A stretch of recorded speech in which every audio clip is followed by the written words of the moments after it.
Here's a number that should permanently change how you think about Russian and Chinese military technology. 4. That is the number of distinct, separately developed, separately acquired surface-to-air missile systems Iran had defending its airspace when Operation Epic Fury began on February 28, 2026. Not one system, not a backup system. 4 complete operational layered systems from 4 different sources. The Russian S-300 PMU-2, the Russian S-400 Triumph, the Chinese HQ-9B, and Iran's own domestically developed Bavar 373. 4 separate air defense systems simultaneously deployed in a layered architecture designed to cover every altitude band, every approach vector, every threat category that American and Israeli air power could throw at it. The combined procurement cost of those 4 systems runs into the billions of dollars. The combined diplomatic and strategic investment to acquire some of them, particularly the Russian systems purchased under international sanctions, is incalculable. All 4 failed, not one of them, not most of them, all 4. The S-300 batteries could not reliably track the F-35C through its golf ball-sized radar signature and its onboard electronic warfare suite. The S-400 batteries, 3 of them, acquired by Iran in exchange for transferring Shahed drone technology to Russia, were destroyed on day 1. All 3 batteries gone before day 1 was over. The Chinese HQ-9B, which Iran had received separately, had already been revealed as ineffective against advanced Western and Israeli aircraft in previous combat, and performed no better in Epic Fury. And the Bavar 373, Iran's homegrown system that Iranian defense officials specifically called an S-400 killer, it turned out to share the exact same fundamental design vulnerability as the Russian S-300 it was built to replace. The same radar architecture, the same blind spot, 2 different systems with the same fatal flaw, protecting the same airspace. What the United States and Israel accomplished in the first 72 hours of this campaign was not just the destruction of Iran's air defenses. It was the simultaneous, live combat destruction of every major Russian and Chinese surface-to-air missile system operating together in an integrated network, generating the most comprehensive real-world performance data on Russian and Chinese radar and missile technology that any intelligence service has ever obtained in a single campaign. And the consequences of that intelligence windfall are going to reshape global arms markets, deterrence calculations, and military planning for the next 20 years. Stay with me, because this story goes far beyond Iran. Before we get into it, I'm a former combat fighter pilot. I've flown the F-15E Strike Eagle in combat and served with the Thunderbirds. I spent my career operating around, and in some cases against, exactly the kinds of integrated air defense systems that were present in Iranian airspace on February 28, 2026. Everything in this video is sourced from 11 named verified outlets. Let us go through the 4 systems, one by one, and then talk about what their simultaneous failure means for everyone watching this conflict from Beijing, Moscow, and New Delhi. The fact that Iran had 4 separate air defense systems operating simultaneously deserves more explanation than it has received, because most coverage of the air defense failure treats it as a single system that got hit. It was not. It was a deliberate, expensive, layered architecture that Iran and its partners spent years building specifically because they knew a sophisticated air campaign was coming, and they wanted redundancy at every level. The S-300 PMU-2 was the backbone. Iran fought through years of international sanctions to obtain the system from Russia, and it arrived in 2016 after a contractual dispute that dragged through the courts. The PMU-2 variant is one of the most advanced export versions of the S-300 family, capable of engaging targets at 200 kilometers, tracking multiple threats simultaneously, and designed specifically to challenge 4th-generation aircraft like the F-15 and F-16. Iran spent years training operators and integrating the system. This was a real capability against non-stealth aircraft. The S-400 came later. The Global Defense Corp reported in detail on the acquisition. Iran received 3 batteries of Russia's S-400 Triumf system, a more advanced platform than the S-300, with a claimed engagement range extending to 400 kilometers, and the ability to engage stealth targets through active, electronically scanned array radars operating across multiple frequency bands. The specific deal Iran used to acquire the S-400 is one of the more remarkable transactions of the pre-war period. Iran transferred its Shahed drone technology to Russia in exchange for the S-400 delivery. Russia got the drone designs it wanted for the Ukraine war. Iran got the advanced long-range SAM it wanted for air defense. Both sides believe they got the better of the deal. History will record that neither did. The HQ-9B entered the picture through China. U.S. intelligence confirmed, and CNN reported on it, with Global Defense Corp citing those reports, that China delivered HQ-9B surface-to-air missiles to Iran. The HQ-9B is China's flagship long-range SAM, developed by the China Aerospace Science and Industry Corporation. and described as combining elements of the Russian S-300 PMU-2 architecture with higher-end radar and seeker technologies that China's defense establishment had acquired through other means, including, according to Hudson Institute analysis, technologies bearing similarities to US and Israeli systems that Beijing has likely learned about through espionage. China marketed it as a leap beyond the Russian original. Iran acquired it as an additional defensive layer alongside the Russian systems. And then there was the Bavar 373, Iran's own creation, the domestically produced system that Iranian defense officials specifically called an S-300 competitor than an S-400 killer, depending on which interview you read. We will come back to the Bavar 373 in detail, because its specific failure mode reveals something that should have been obvious from its design, but apparently was not fully appreciated by the people who built it and deployed it.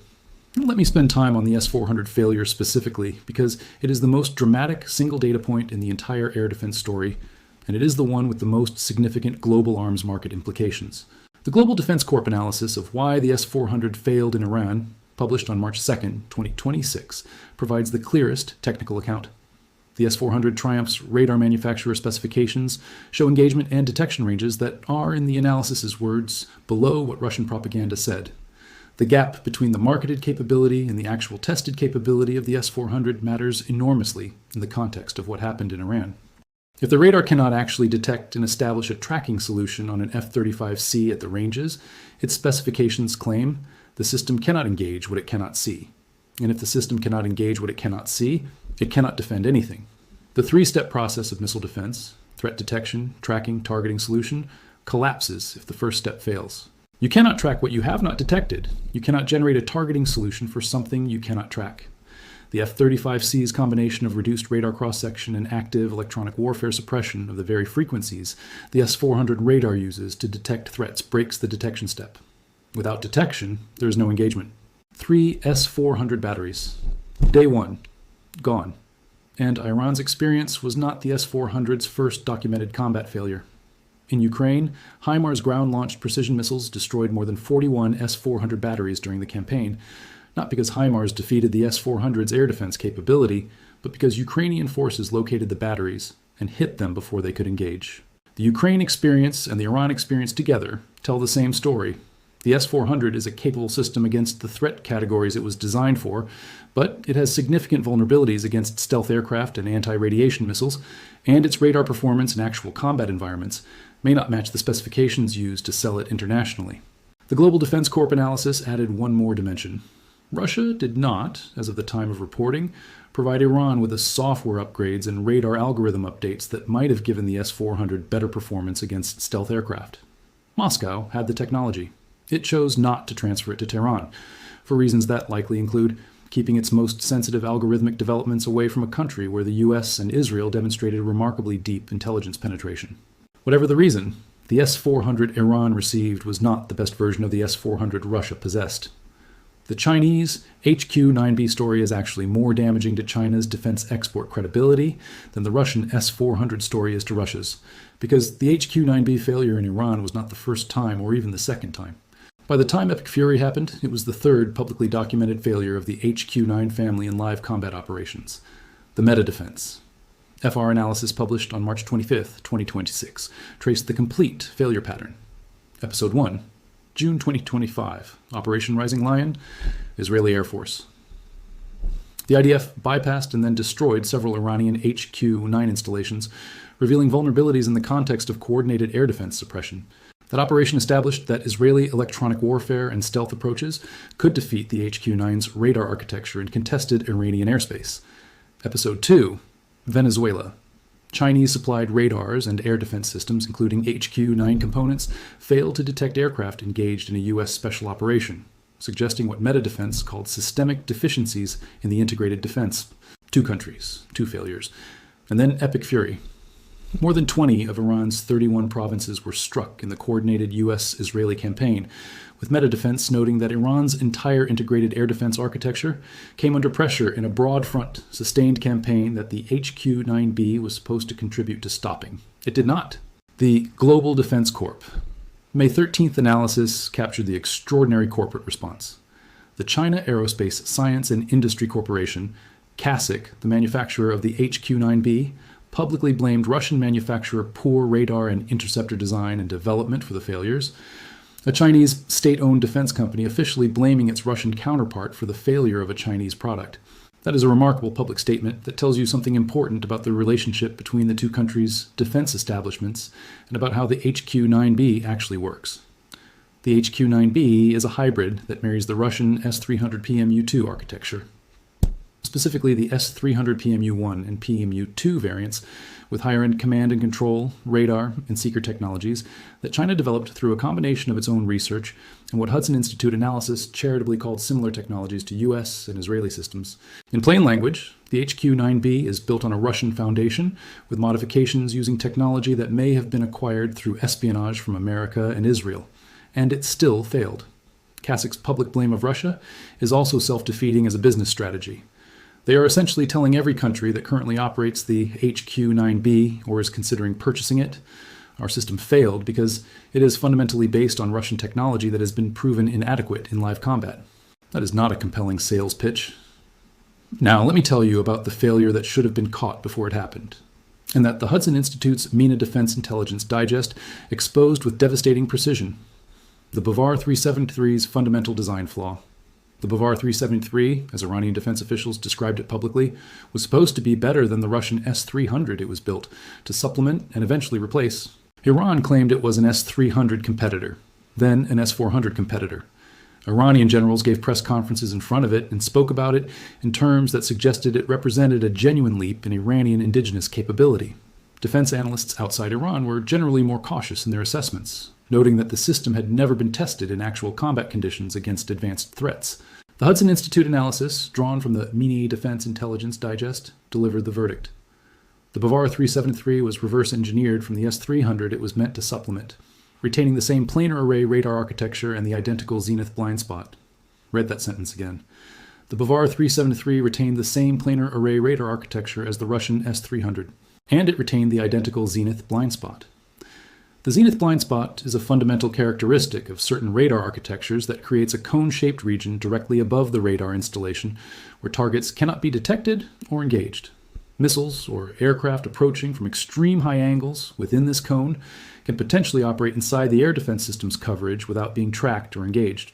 The S-300 family has this characteristic as a function of its radar design. The Bavar 373, being reverse engineered from the S-300, replicated the same radar architecture and therefore replicated the same blind spot. Iran had two separate air defense systems. Both had the same vulnerability to the same weapon delivered from the same approach geometry. The Israel National News Analysis stated it plainly. Tehran had two air defense systems. Both had the same vulnerability to the same weapon. The billions of dollars, the years of development, the press conferences with generals posing in front of their indigenous S-400 killer, all of it was built on a foundation that shared a fatal flaw with the system it was supposed to replace.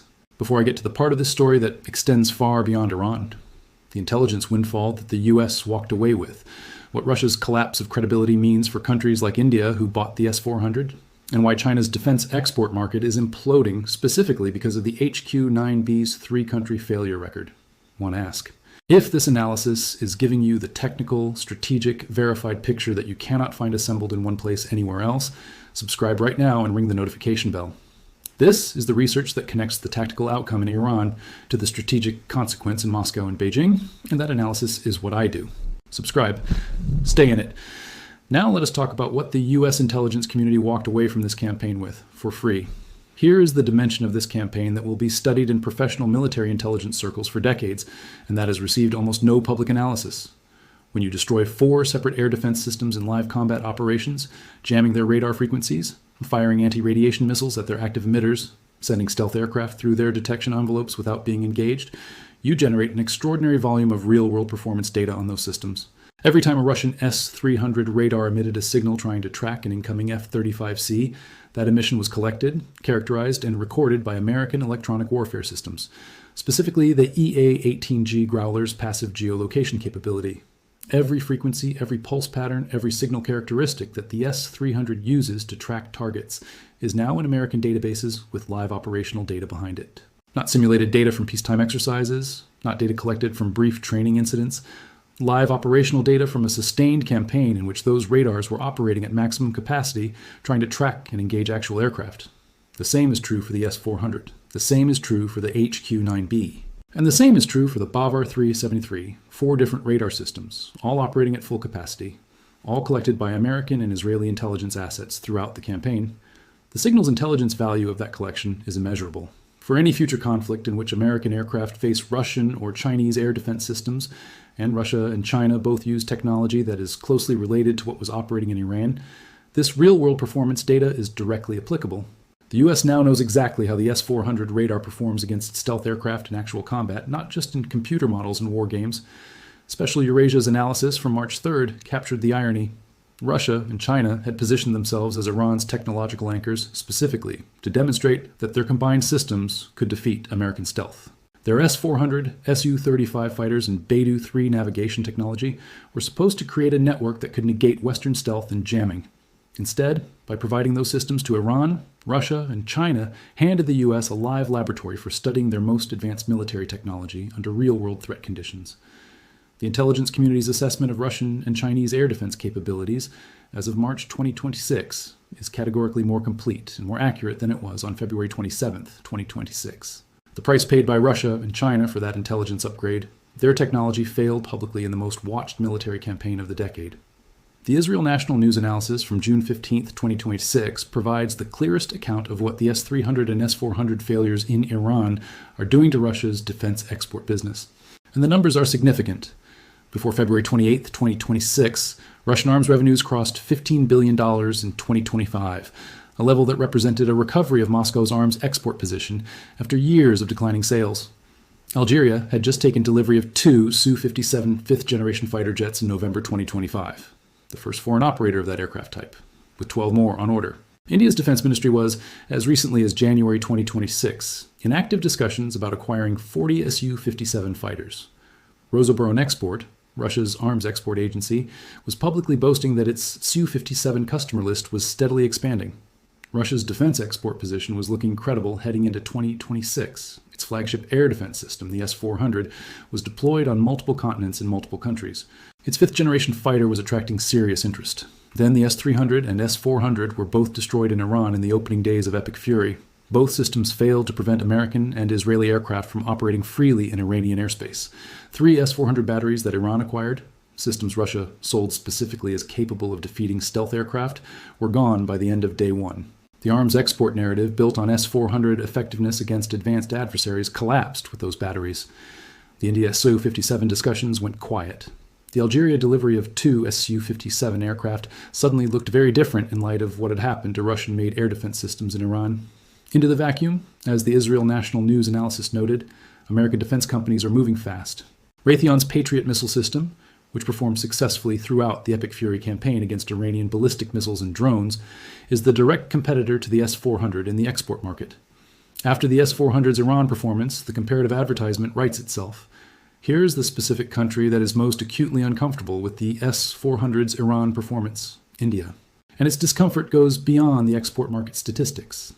India purchased the Russian S-400 Triumf, the same system from the same manufacturer, signing a $5 billion deal in 2018 that survived significant pressure from Washington and the threat of American sanctions under CAATSA, the Countering America's Adversaries Through Sanctions Act.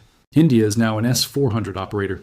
India deployed that system and it performed, or failed to perform, in its own conflict. The Global Defense Corp reporting on the S-400 failure included a specific detail about Indian operations. During the India-Pakistan conflict, the Indian S-400 missile system failed to detect and engage any Pakistani F-16 Fighting Falcon aircraft. India's S-400 could not reliably track Pakistani F-16s. Not stealth aircraft, not aircraft with advanced electronic warfare suites, but standard fourth-generation F-16 Fighting Falcons. That is not a marginal failure against the most advanced threats. That is a failure against a 40-year-old fighter design that Pakistan had received as American military assistance. India is now in the position of having paid $5 billion for a system whose manufacturer just watched every battery Iran possessed get destroyed on day one, and whose own operational deployment failed to engage Pakistani F-16s. The political complexity for New Delhi is significant. India has been trying to balance its relationships with Russia, a historical arms supplier and diplomatic partner, and the United States, which is offering India both F-35 access and advanced military cooperation.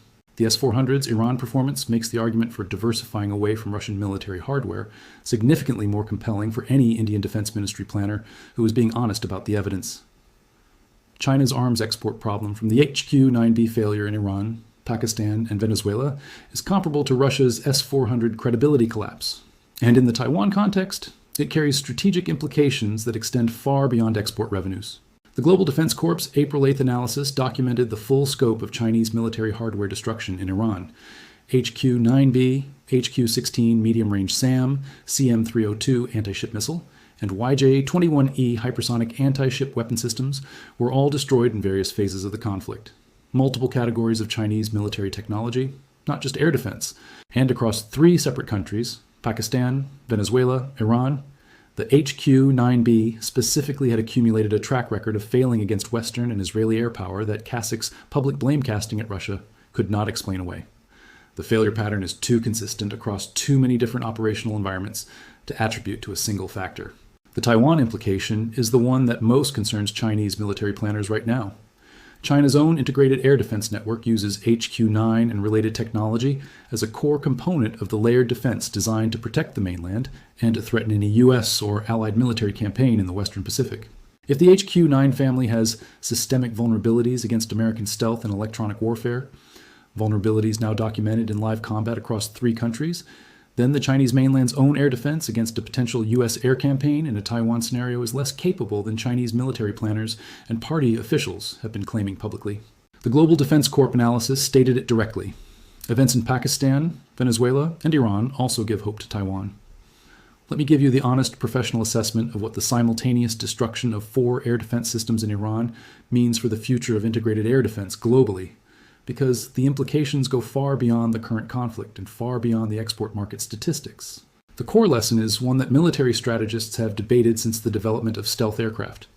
A well-designed stealth aircraft, operating with dedicated electronic warfare support and anti-radiation missile capability, can defeat an integrated air defense network faster than that network can adapt, if the stealth aircraft's performance genuinely matches its specifications. The Iran campaign settled that debate definitively in live combat against 4 different systems simultaneously. The F-35C performed as advertised against the S-300, the S-400, the HQ-9B, and the Bavar 373. All 4 systems failed to mount effective defenses against the combination of stealth penetration, growler jamming, and ARGM-ER anti-radiation missile fire. For Russia, the conclusion that its defense export market must draw is that the S-300 and S-400 family, the cornerstone of its arms export strategy for 30 years, has been publicly demonstrated as inadequate against the combination of F-35 stealth and American electronic warfare. That is not a problem that can be papered over with press releases. It requires either a genuinely superior next-generation system or a fundamentally different approach to countering stealth aircraft. Russia does not currently have a deployed system that has demonstrated effectiveness against the F-35 in live combat. For China, the conclusion is similar, but with the added complication that the HQ-9B's failures have occurred in multiple countries under different operators and different command environments, suggesting the vulnerability is in the system design, not in Iranian or Pakistani or Venezuelan operator quality. 2 things before you go. First, share this video. The story of 4 air defense systems, Russian and Chinese, simultaneously failing in live combat is one of the most significant military technology events of this decade, and the implications for arms markets, deterrence, and the Taiwan question are enormous. Someone you know is trying to understand what this means for the global balance of military power. Share this with them. Second, tell me in the comments, do you think India should be reconsidering its S-400 investment in light of its documented combat failures in both Iran and its own conflict with Pakistan? And does the HQ-9B's 3-country failure record change how you assess China's military capability in a Taiwan scenario? Drop your assessment. Hit like if this delivered. The next video is right here. The verified picture. Iran deployed 4 separate simultaneously operational air defense systems on February 28, 2026. The Russian S-300 PMU-2, 3 batteries of the Russian S-400 Triumf, acquired in exchange for transferring Shahed drone technology to Moscow. The Chinese HQ-9B delivered separately, and Iran's own Bavar 373. All 4 failed. The S-400 batteries were all destroyed on day 1. The S-300 batteries could not reliably engage the F-35C. The HQ-9B failed for the 3rd documented time in live combat across Iran, Pakistan, and Venezuela. The Bavar 373 shared the identical planar array radar architecture and zenith blind spot as the S-300 it was built to replace. The intelligence windfall, live combat signals, collection on every major Russian and Chinese radar system in Iran, providing the U.S. with real-world performance data worth billions in research development. Russia's $15 billion arms export market is collapsing. S-400 credibility destroyed. Su-57 sales in doubt. American Patriot filling the vacuum. China's HQ-9B has a 3-country failure record, with CASIC publicly blaming Russian radar design.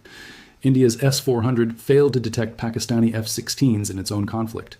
And for Taiwan, every country that was buying Chinese and Russian air defense systems as protection against American stealth is now revisiting that calculation based on what happened in Iranian airspace over the first 72 hours of this campaign. 4 systems, all failed. 1 campaign. The most consequential live-fire air defense demonstration in modern military history.